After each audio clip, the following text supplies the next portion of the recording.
Halo teman-teman, balik lagi bareng gua Kabos Saibo Siombing. Biasa teman-teman, ada kopi, ada cana. Kita ngopi bareng cana. Kita seruput dulu. Mantap. Oke, jadi teman-teman, udah berapa bulan ini ya gua nggak bikin video tentang ikan cana, terkhusus progres ikan cana maru ya teman-teman. Ini kalau gue lihat di sini, gue cek dulu ya teman-teman. Sekitar 2 bulan yang lalu gua bikin video tentang efek samping memprogresikan cana pakai daun ketapang. Terus 4 bulan yang lalu gua bikin video tentang progres ikan cana maru red sampit dengan daun ketapang. Dan 5 bulan yang lalu gua update juga video tentang progres cana yellow centarum dengan pakan yang berbeda. Yang 3 bulan yang lalu itu 4 bulan yang lalu itu bukan daun ketapang aja, ada secang campur ketapang ya teman-teman. Nah, di dalam video ini gua mau ngebahas itu semua teman-teman. Jadi 2 ikan ini, maru red sampit sama maru yellow centarum yang gua kasih progres berbeda itu mau gua bahas di video kali ini, mau gue satuin gitu ya teman-teman. Kenapa gue mau bahas tentang itu? Karena setelah gue pelajari dan kemarin sempat ngobrol-ngobrol juga beberapa bulan yang lalu sama salah satu orang yang dia cukup berpengalaman di ikan cana maru. Ternyata memprogres ikan cana itu nggak bisa pakai satu treatment saja teman-teman. Seperti yang gue lakukan, gue kan bikin perbedaan untuk yang ini. Ini ikannya masih ada di sini ya teman-teman. Yang yellow centarum yang sebelah sini nih kan makannya berbeda-beda. Ada yang kecoa dubi aja, ada yang udang aja, ada yang gue campur-campur. Terus yang di sini ada yang pakai kondisi air yang berbeda. Nah, ternyata memprogres dengan satu treatment itu salah teman-teman. Nah, itu yang bakal gue bahas di dalam video kali ini. Oke teman-teman, jadi kita langsung aja ke inti dari apa yang mau gue sampaikan di sini. Jadi sebenarnya dalam memprogres ikan cana maru itu, seperti yang awal tadi gue bilang, kita nggak bisa pakai satu treatment aja. Treatment itu harus kita sesuaikan dengan kebutuhan ikan cana kita. Nah, dari mana kita bisa ngelihat kebutuhan ikan cana kita itu? Kita bisa lihat dari genetik yang dia punya. Dari awal kita beli dia atau kita lihat sebenarnya ikan ini unggulnya di mana. Karena faktor utamanya itu adalah genetik. Contohnya seperti ini. Seperti misalnya kita beli ikan dengan cabung yang banyak, berarti genetik dia di bunganya bagus, tapi warnanya misalnya kurang. Nah, kita harus menyesuaikan progres itu dengan kebutuhan dia. Bagaimana kita membuat cabungnya naik, tapi warnanya bisa mengikuti. Seperti itu teman-teman. Nah, itulah fungsinya progres tadi. Intinya tadi kan genetiknya seperti apa, dan progres itu adalah faktor pendukung si genetik tadi. Bisa seperti yang gue lakuin, bisa dari makanan atau dari kondisi air. Nah, kita bahas yang kondisi air dulu. Untuk yang red sampit, kan di sini kan di video gue sebelumnya yang seperti gue bilang tadi, ikan yang ini, red sampit yang ini, gue kasih kondisi air yang berbeda dengan daun, yaitu daun ketapang dan daun secang. Ada yang gue kasih daun ketapang aja, dan ada yang gue kasih daun secang plus daun ketapang. Nah, ini asumsi gue ya teman-teman ya, asumsi gue. Dan gara-gara ada masukan sebenarnya itu dari Om Ese ya, Om Ese Rianto. Dia punya channel YouTube namanya Reading and Fish, di orang Kalimantan, dan dia cukup lama berkecimpung di dunia ikan cana. Jadi dia di dalam videonya itu teman-teman bisa cek channel YouTube-nya. Dia membahas bagaimana memprogres ikan cana. Untuk lebih detailnya bisa ke situ. Nah, itu gua combine dan apa yang dia sampaikan maksudnya gua lihat sama apa yang telah gua lakukan. Ternyata benar teman-teman. Yang dia ungkapkan itu ya benar lah istilahnya, logikanya benar. Nah, kalau untuk kondisi air itu sebenarnya daun ketapang, daun secang, atau ada yang baru lagi pakai daun yang dari daun pakis Kalimantan, atau daun kelakai yang biasanya tumbuh di pinggir-pinggir danau Kalimantan yang jatuh terus membuat air kuning yang dipercaya itu untuk bisa menurunkan pH ya teman-teman. Karena sebenarnya ikan cana itu pH air itu berpengaruh pada warna dan ya warna, kestabilan warna bunga mungkin di ikan cana. Nah, fungsi di kita pakai daun ketapang atau daun secang itu sebenarnya membuat ikan cana itu nyaman seperti ada di ekosistemnya. Nah, itu nanti berpengaruh sama warna dia, karena kalau dia nyaman warnanya nanti bagus gitu teman-teman. Istilahnya bisa dibilang juga kalau dia nyaman, nah dia jadi sehat, makannya bagus, metabolismenya bagus, jadi pakan apa yang kita kasih bisa dicerna dengan baik dengan dia. Nah, itu berefek pada kandungan-kandungan dalam makanan itu yang diserap sama dia untuk badannya gitu ya teman-teman. Ada yang bilang kalau daun secang, daun ketapang itu bisa menurunkan pH, tapi sebenarnya kemarin setelah gua cek, penurunan pH setelah dikasih daun ketapang itu tidak terlalu signifikan, cuman 0, berapa gitu teman-teman.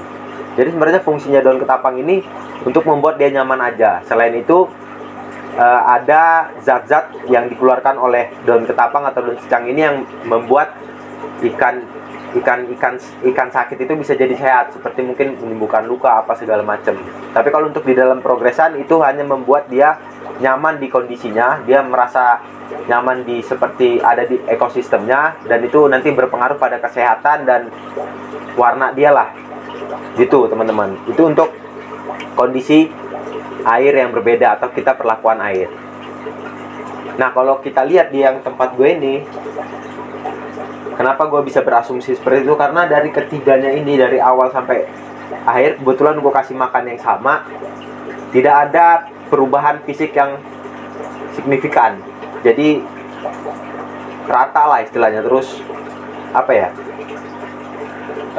peningkatannya itu seperti di calon bunga, warna segala macam itu sama gitu teman-teman.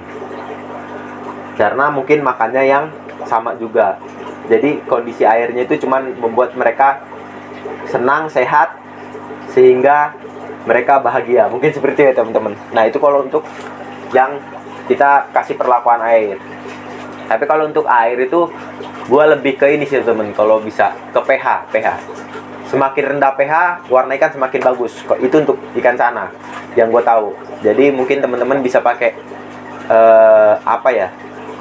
mungkin air jangan terlalu kotor, karena kalau air terlalu kotor lama dikuras nanti pH bisa naik, bisa timbul penyakit juga.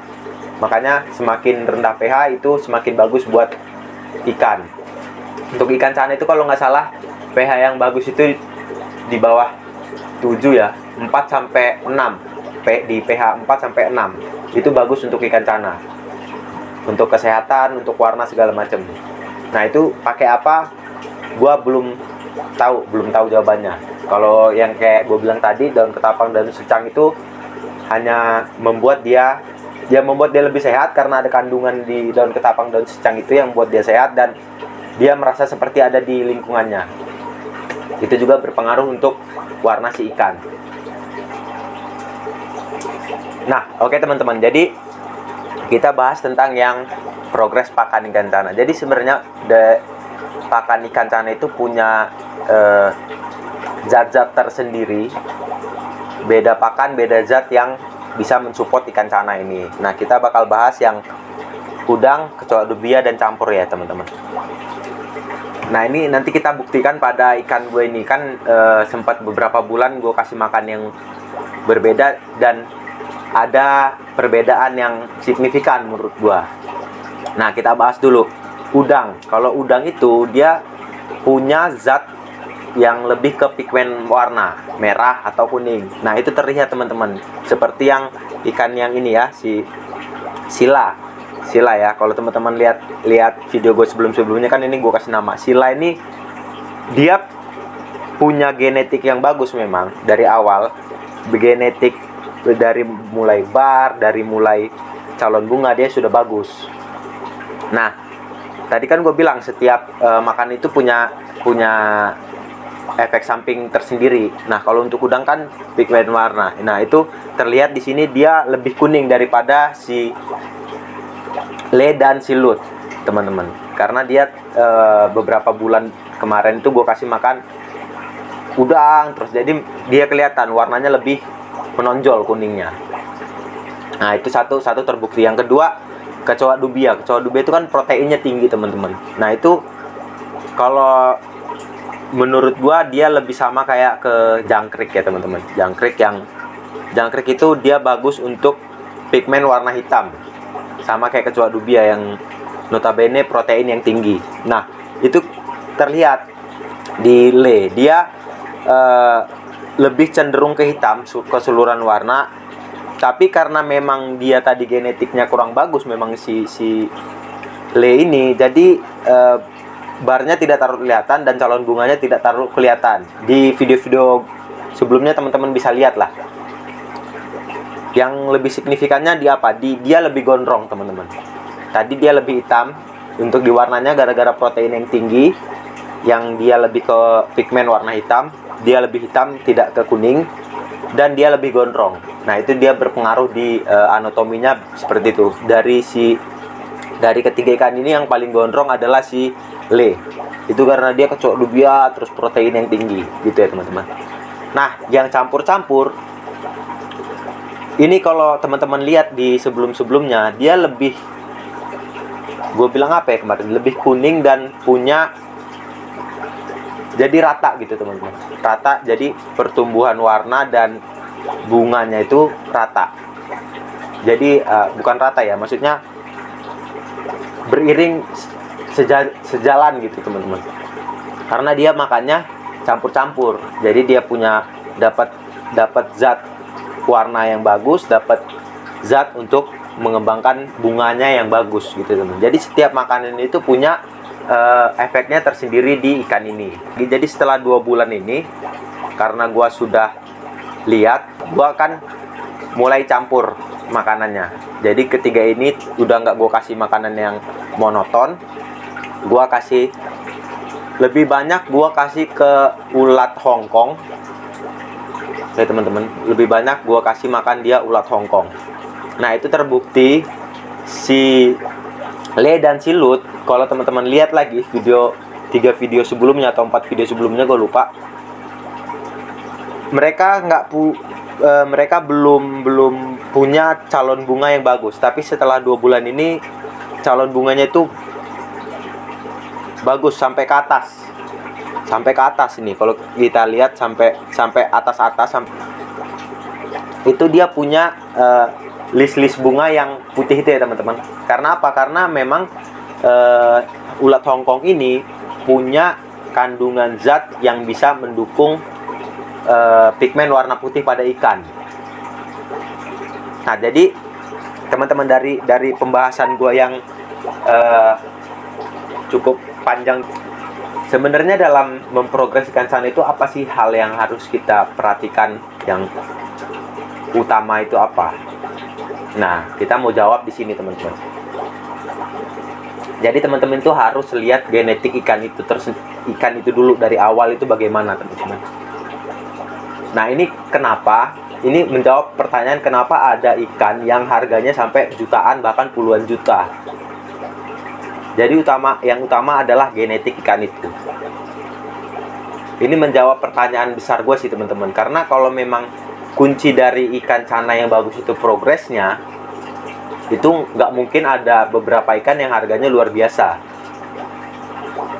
gitu loh, teman-teman. Jadi karena memang di sini ikan cana maru ini belum banyak yang bisa ngebreed ya, seperti yang kita tahu, belum banyak yang bisa ngebreed, belum banyak yang bisa, maksudnya kalau kita udah bisa ngebreed ikan cana, banyak yang bisa ngebreed ikan cana, kan kita bisa tahu indukan yang bagus seperti apa, terus digabungkan nanti jadi anakannya yang bagus, punya genetik yang bagus. Seperti kita lihat kasus-kasus di mungkin ikan cupang, ikan gupi, ketika genetik bagus dicampurkan dengan genetik bagus, anaknya bakal bagus. Nah, selama ini yang gue lihat, kita selalu fokus sama bagaimana memprogresnya. Sebenarnya bukan itu, teman-teman. Sebenarnya bagaimana genetik ikan itu dari awal. Nah, setelah kita punya genetik ikan yang bagus, jadi usahakan teman-teman itu punya ikan atau memilih ikan itu yang punya genetik warna, genetik calon bunga yang bagus. Nah, itu nanti kita dukung dengan progresan kita gitu loh teman-teman. Karena percuma aja ketika kita nggak punya ikan yang genetik bagus, kita progres sama dengan ikan yang punya genetik bagus. Jadi kadang kan ada pertanyaan kayak, ikan dia bagus, juara terus, progresnya gini, kita kasih ke ikan kita, sedangkan ikan kita ini genetiknya nggak bagus, udah sama persis, tapi kok nggak bagus juga. Nah, itu dia persoalannya, gara-gara genetik ikan tadi. Nah, setelah kita punya ikan genetik yang bagus, kita bisa misalnya untuk warna tadi kita kasih apa makannya. Karena untuk ikan cana ini punya beberapa faktor. Faktor utamanya itu adalah genetik. Baru nanti faktor di suhu air, pH air, atau faktor lingkungannya seperti apa, faktor cahaya, karena cahaya matahari juga punya peran juga dalam warna progresif, warna segala macam lah, gimana kita memprogresikan indoor atau outdoor, terus tadi di pakan tadi segala macam. Nah, itu yang gue pelajarin, itu sih yang gue dapat itu. Jadi ketika untuk ikan cana ya, karena untuk cana maru ya, karena memang ikan cana maru kan yang kita tahu belum banyak yang bisa ngebreed. Jadi belum banyak beredar ikan-ikan yang genetiknya bagus gitu. Jadi untuk teman-teman ya, semoga kita bisa benar-benar paham. Jadi ini untuk menjawab pertanyaan teman-teman, ketika progres yang kita lakukan sama dengan progres ikan juara, kenapa ikan kita tidak sama bagusnya? Karena itu tadi faktor genetik. Nah, itu juga bisa menjawab kenapa sih ada cuman beberapa ikan yang punya harga fantastis. Karena kalau secara logika kita pikir kalau misalnya faktor progres yang paling utama, pasti banyak ikan bagus, banyak banget ikan bagus. Seperti itu teman-teman. Nah, mungkin itu aja. Jadi teman-teman untuk lebih jelasnya bisa datang ke channel YouTube-nya Reading and Fishing. Kedepannya gue juga bakal terus belajar, dan apa yang bisa gue sampaikan di dalam video gue. Mungkin kalau teman-teman ngerasa ini belum begitu paham dan mudeng, bisa ke channelnya Om EC. Oke teman-teman, mungkin itu aja yang bisa gue sampaikan dalam video ini. Terima kasih teman-teman yang udah menonton. Kita seruput dulu kopinya. Salam satu hobi. Dadah.